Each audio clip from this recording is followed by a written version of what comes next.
Nexus Prime hung in space like a silent titan. The station was massive, a floating city of metal and glass orbiting a dead star at the center of the galaxy. Inside its cold walls, the Galactic Council chamber buzzed with tension.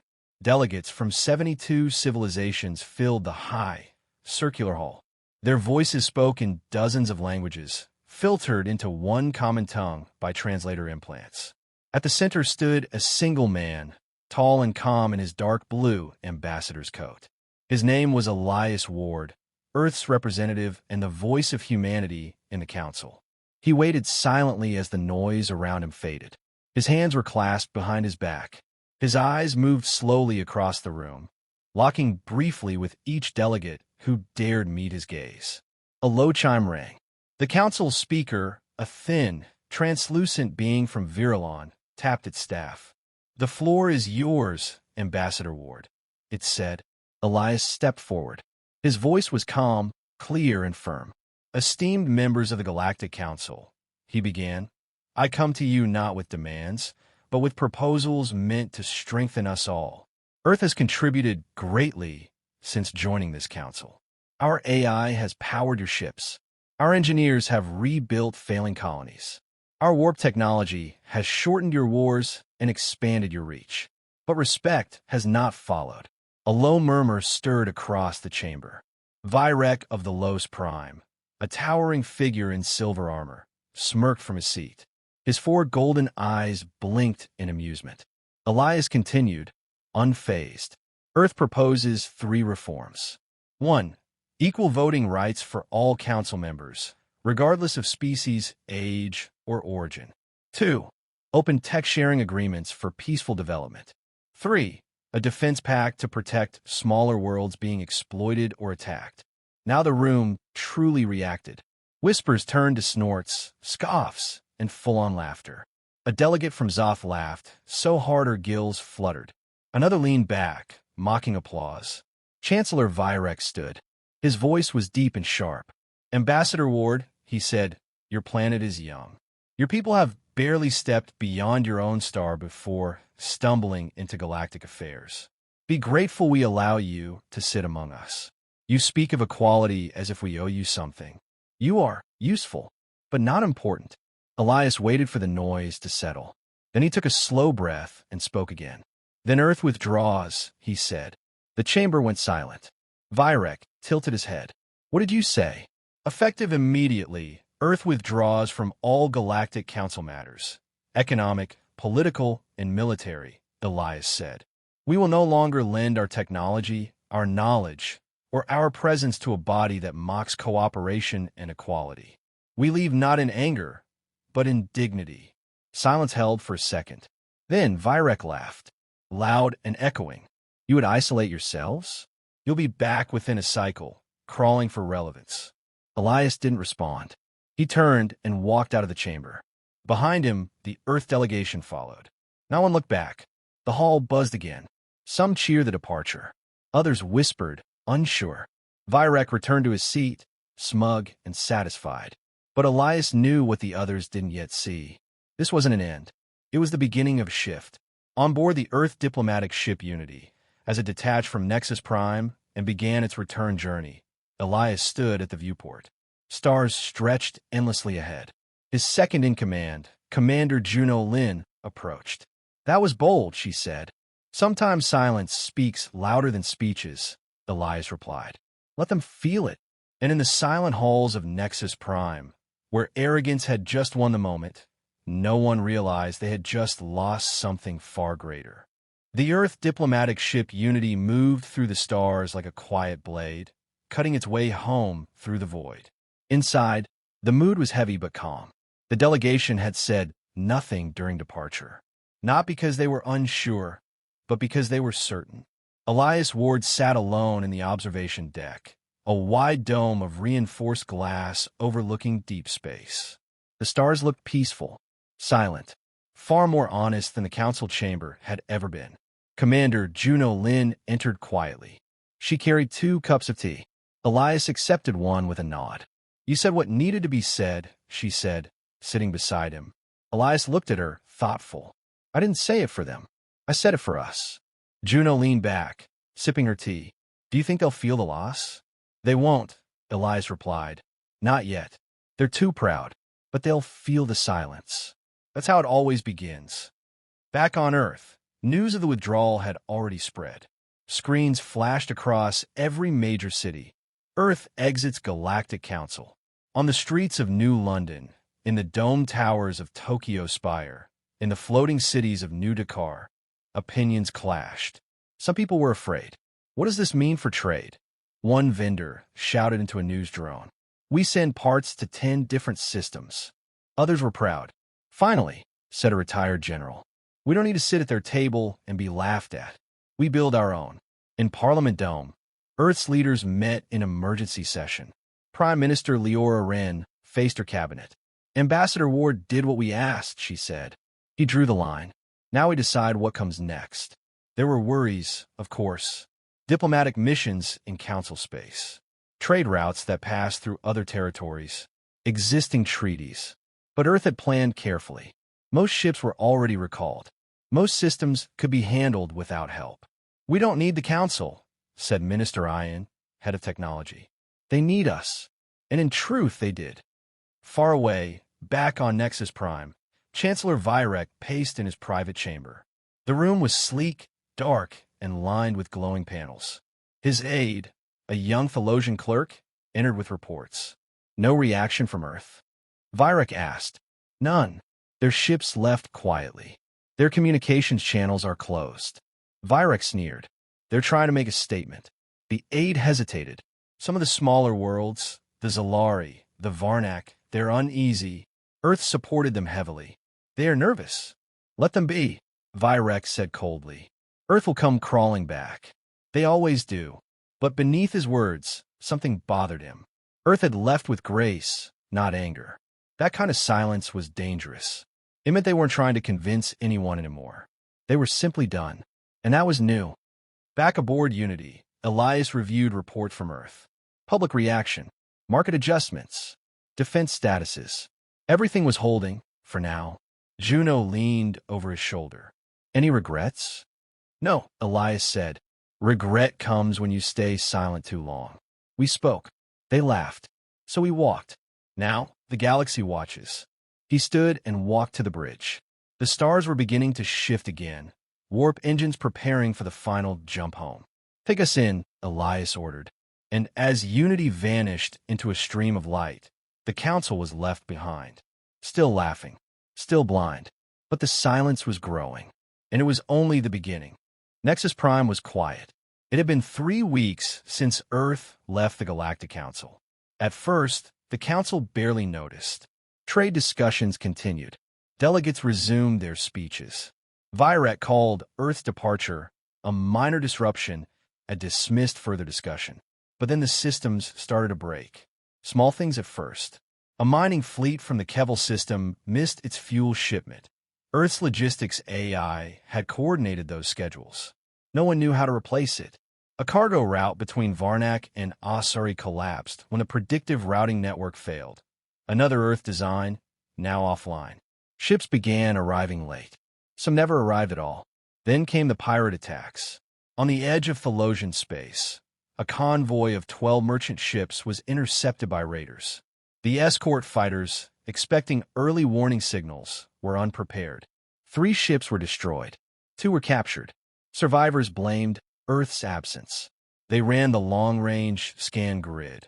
A Zothi captain growled in a report. We depended on them. No one else kept it running. Virek watched the footage from his private chamber. His jaw was clenched. He hadn't slept well in days. He turned to his aide. Status. 7 systems reporting interruptions. 5 requesting aid. 2 have pulled their ships from council duties to protect home space. Let them, Virek snapped. They'll learn Earth wasn't irreplaceable. But he knew that wasn't true. Earth hadn't just offered its technology. It had built the invisible systems that connected the council's vast network. Quiet, efficient, reliable. And now, without them, the council structure was showing cracks. Far from Nexus Prime, in a quiet system near the Outer Rim, the Zalari Confederation held a private meeting. Zalari were a peaceful race, tall, blue-skinned beings with luminous eyes. They had no warships, no armies, but their thinkers were respected, their diplomats admired, and they remembered what Earth had done for them. In their council years, Earth had helped rebuild Zalari hospitals, upgrade their environmental domes, and protect them during a famine caused by a solar storm. Now, with Earth gone, the Zalari felt exposed. "We must speak with them," said Elder Saville, their highest-ranking representative. "Not to bring them back, to ask for guidance. But the Council forbids outside talks." "The Council is crumbling," Saville said, "and we remember our friends." On Earth, Elias Ward sat in a tall windowed office inside the United Earth Diplomatic Complex. The building rose from a green hill overlooking the Pacific skyline, a fusion of glass, steel, and solar vines. Reports flowed in daily now. Pirate activity, disrupted trade, failing negotiations between council members, smaller worlds falling into panic. Commander Juno stood beside a holographic map, showing red warning symbols across council space. "It's spreading fast," she said. "They're used to us holding the net together," Elias said calm. "They just never gave us credit." A soft chime interrupted them. Incoming transmission from a secure, non-council source. Elias raised an eyebrow. "Open it." The blue face of Elder Saville appeared in the air. His voice was soft, steady. "Ambassador Ward, the Zalari Confederation seeks dialogue. We ask not for your return, but for your wisdom. We are alone now, and we remember how Earth treated us with fairness." Elias nodded slowly. "You honor us," he said. "Send your delegation." Quietly, as the message ended, Juno asked, "You going to help them?" "Yes," Elias said, "but not through the council. We help those who want peace, not politics." Outside the window, the sun was setting, casting a golden light across the ocean. The world looked peaceful, but Elias knew the galaxy beyond was starting to unravel. Let them feel the loss. That was the plan all along. The Zalari envoy arrived quietly. Their ship, a sleek silver vessel shaped like a crescent moon, entered Earth's orbit under stealth mode. No fanfare, no public welcome, just a silent landing on a private pad at the United Earth Diplomatic Complex. Ambassador Elias Ward waited inside the receiving hall, his posture straight, hands behind his back. Commander Juno Lin stood at his side. Neither spoke. They didn't need to. This moment was about listening. The ship's ramp opened with a soft hiss. Elder Saville descended slowly, flanked by two younger aides. His blue skin shimmered faintly in the sunlight. His long robe flowed around him like water. "Ambassador Ward," Saville said, bowing his head, "thank you for seeing us." Elias returned the bow. "You are always welcome here, Elder." The group moved inside to a quiet chamber lit by natural light. The walls displayed images of Earth's history. The moon landing, deep space colonies, the first contact with the Virulon. A reminder that humanity had come far, and they had come on their own terms. Saville spoke gently. "The Council is faltering. Convoys are lost. Small worlds are frightened. But they won't speak openly. Most fear being punished by the Los Prime." Elias listened carefully. "And you?" "We fear silence more," Saville said. "We remember how Earth stood beside us when no one else did. Now we ask, not for rescue, but for cooperation. Quiet, respectful support, just as you always gave before." Juno looked to Elias, but he was already nodding. "You'll have it," Elias said. "We'll share technology to secure your colonies, engineers to repair your systems. But this won't go through the Council. Our help will be direct." Saville smiled, his eyes bright. "You honor your principles, even outside the chamber." "We never needed their approval to do what's right," Elias replied. Within days, Earth launched support operations. Quiet, precise, and effective. Human ships with no flags delivered new AI cores to Zalari outposts. Satellite grids flickered back to life. Pirates fled when Earth stealth drones began patrolling unstable routes. It wasn't loud. There were no announcements. But the galaxy noticed. One by one, smaller worlds began reaching out. Covert transmissions requesting Earth's assistance. Not out of desperation, but respect. They remembered who had helped them before, and they trusted Earth to keep its word. Back on Nexus Prime, Chancellor Vyrek grew restless. He stormed through the council war room, datapads in both hands. Why are our sensors picking up human tech in border systems? They left us. They have no authority. A Virulon delegate spoke carefully. Technically, they're acting independently. They've signed no treaties with us since departure. We cannot stop them. Virek slammed a fist on the table. They're gaining influence through pity. Another delegate, a slim Asari female, replied, or perhaps through integrity. The systems they help are stable. Trade is returning in their sectors. Virek glared at her, but said nothing. He felt it, power slipping from his hands, and he couldn't stop it. On Earth, Elias reviewed a growing list of support missions. The pattern was clear. Every world Earth helped began to lean away from the Council. Quietly, but unmistakably, Juno placed a report on his desk. Another request. From a Talanic belt. They want our security drones. Their outer colonies are undefended. Elias studied the map. Send them. But no signatures. We're not here to replace the Council. Only to remind them who we are. Juno hesitated. Won't they see it as a threat? No, Elias said. They'll see it as a choice. He stood and looked out over Earth's horizon. The world was peaceful, strong, and in the silence between the stars, their dignity echoed louder than any speech. The Council had dismissed Earth. Now they were chasing its shadow. Nexus Prime was no longer calm. The chamber that once echoed with proud laughter and polished speeches now rang with confusion. Delegates argued. Voices clashed. Accusations flew from one side of the room to the other. Reports from across Council space had become impossible to ignore. Pirate attacks were increasing. Trade routes had collapsed. Refugees from smaller systems were flooding into nearby worlds. Whole regions were falling into chaos. And Earth's name kept coming up. They've stabilized 3 sectors, said the Zalari delegate. Without Earth support, we would have suffered mass famine. They're acting without Council permission. Virek snapped from his high seat. That is interference. No, replied the Asari delegate firmly.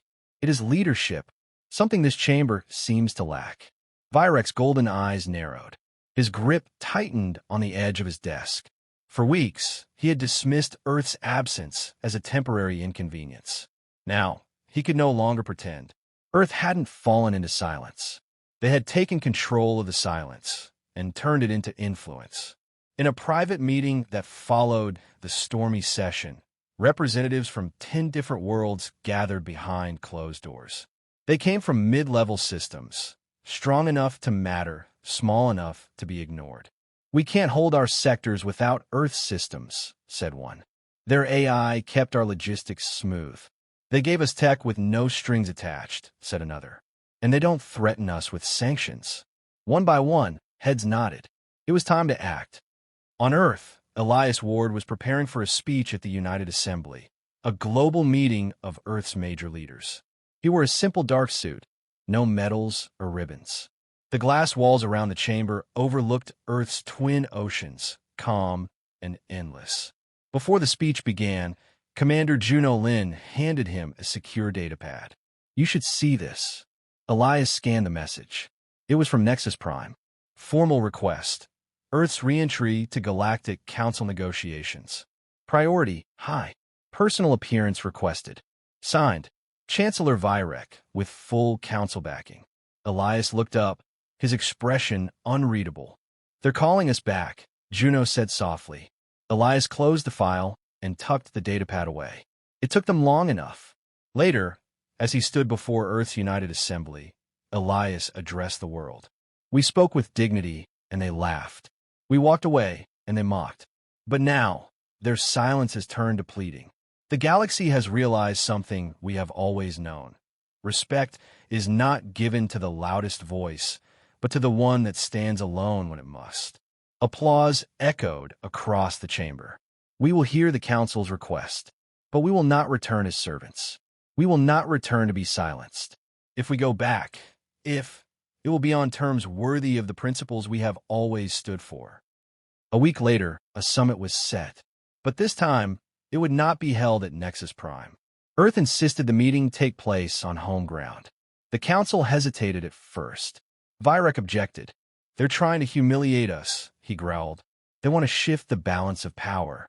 But the council overruled him. Too many systems were demanding Earth's return. Too many supply chains relied on human support. Too many governments feared losing their new partnership with Earth. Earth was no longer optional. It was necessary. And so, the summit was scheduled. Delegates from 71 civilizations would land on Earth for the first time in decades. Not to impose authority, but to seek understanding. As the first council ships entered Earth's orbit, a new tone settled across the stars. This time, it wasn't Earth asking for a seat. It was the galaxy asking for permission. The sky above Earth shimmered with light. 71 ships hovered in low orbit, each bearing the emblem of a different world.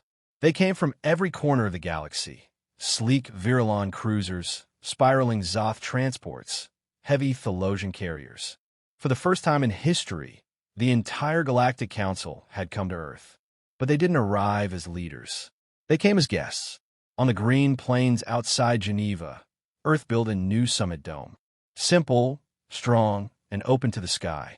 A circle of glass and steel. No thrones, no grand banners. Just one long table, wide enough to fit all. At the head sat Elias Ward. He wore the same dark coat he had worn the day he walked out of Nexus Prime. Nothing had changed in his look, but everything had changed in how the galaxy saw him. Commander Juno Lin stood behind him, watching carefully as the delegates entered. They moved with stiff posture, trying to show confidence.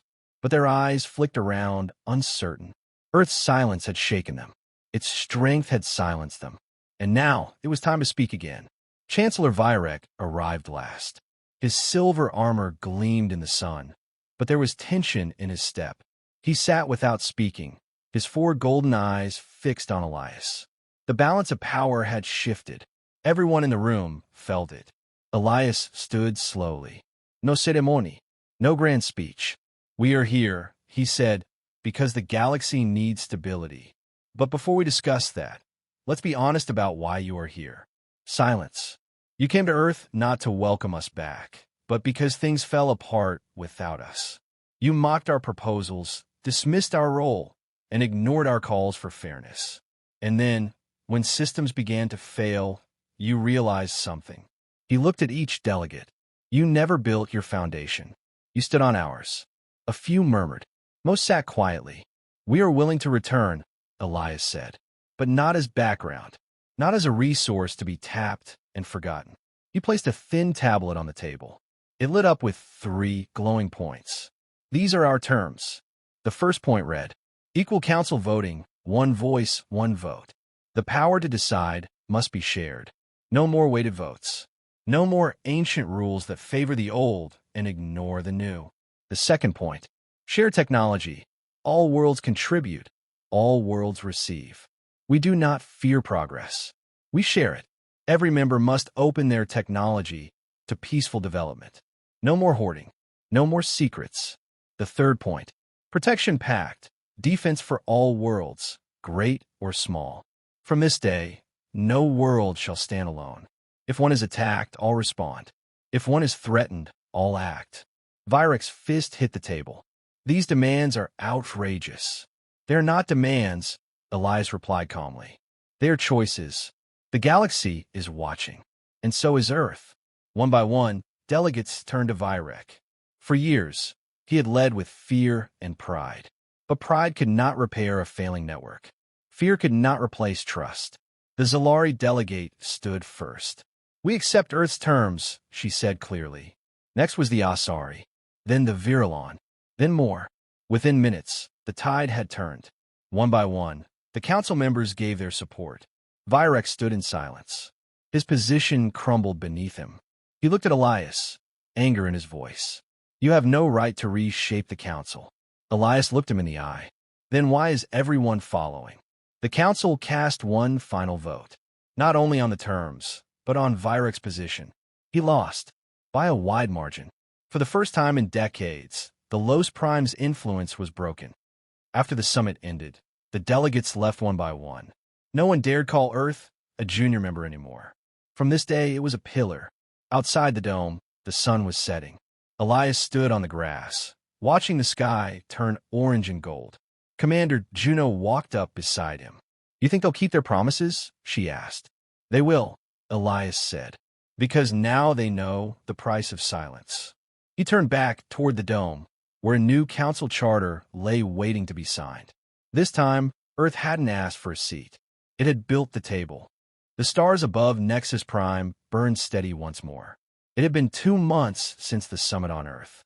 2 months since the Council accepted Earth's terms and rewrote the foundation of galactic governance.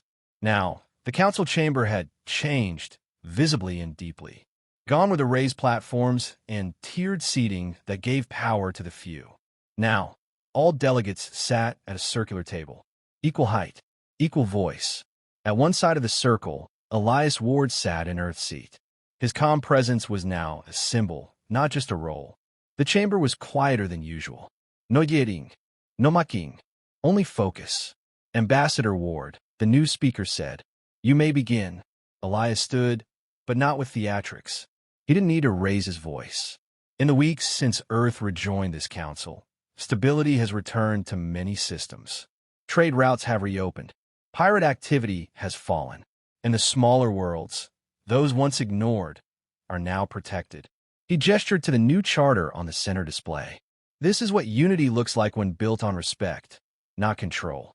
We must keep going, not for power, but for balance." Delegates nodded.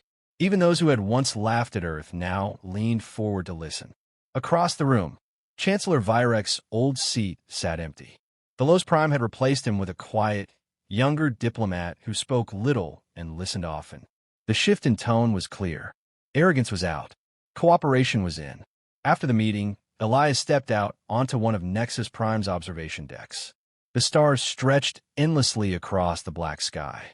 Ships moved slowly across the distance. Cargo vessels, patrol fleets, diplomatic shuttles.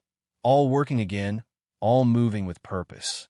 Commander Juno Lin joined him. "They say the Zalari have offered Earth a permanent advisory seat in their defense council," she said. Elias nodded. "They remember who helped them when no one else did. And the Varnak have started teaching Earth's ethics program in their academy." Elias allowed himself a faint smile. "That's the real victory." Juno folded her arms. "You changed the galaxy, you know." "No," Elias said. "We reminded it." They stood in silence for a while, watching a human vessel guide a convoy of mixed ships through a new trade corridor. The old council would have marked it as Earth overstepping. Now it was simply Earth doing what it always had, offering calm in chaos, structure in uncertainty. As the stars glimmered above them, Elias felt something shift. Not the weight of power, but the weight of shared purpose. Earth hadn't returned to the council. It had reshaped it, not with warships or threats, but with silence, with dignity, with action. And the galaxy had listened.